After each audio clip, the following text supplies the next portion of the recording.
everyone. Thank you for joining us for this installment of the California Employment News, an informative video and podcast resource offered by the Labor Employment Group at Weintraub Tobin. I'm Shauna Correa, a shareholder in the Labor and Employment Group here at Weintraub, and I'm joined today by my partner, Megan Bainbridge. We're recapping some of the information that we covered at a recent seminar on some of the changes in employment law for California going into 2025. Megan, what's one bill that you've been talking to your clients about?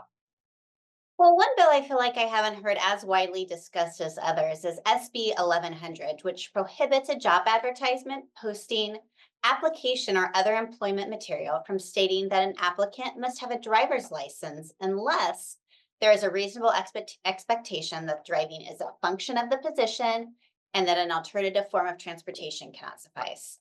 Generally, an alternative form of transportation can include, but it's not limited to, ride hailing services such as Uber or Lyft, carpooling, biking, walking, that sort of thing.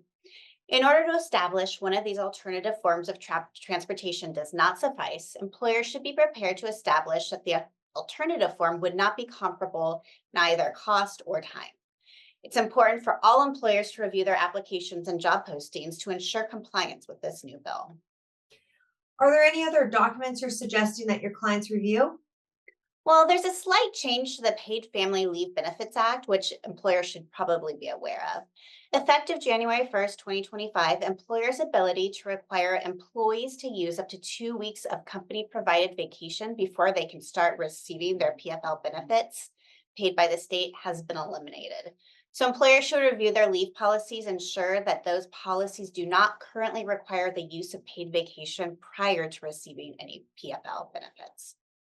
Okay, can you give us one more bill that you think is important for employers to be aware of going into the new year?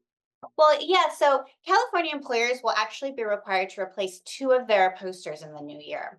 Effective January 1st, there's a new posting requirement with respect to the workers' compensation notice, which essentially adds language regarding the applicant's right to an attorney and explains how those attorneys' fees will be paid.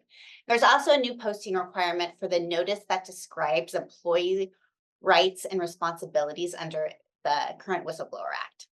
So starting January 1st, 2025, employers will be required to post the specific notice that's been being drafted by the Labor Commissioner outlining these rights and responsibilities.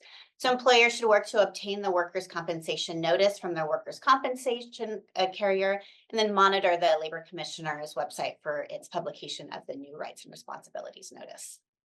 Well, thanks, Megan. Appreciate the updates on those items. And please subscribe to our blog, www.thelelawblog.com, for updates on this and other recent California changes in the law and other employment law topics. Thanks for watching this episode of the California Employment News.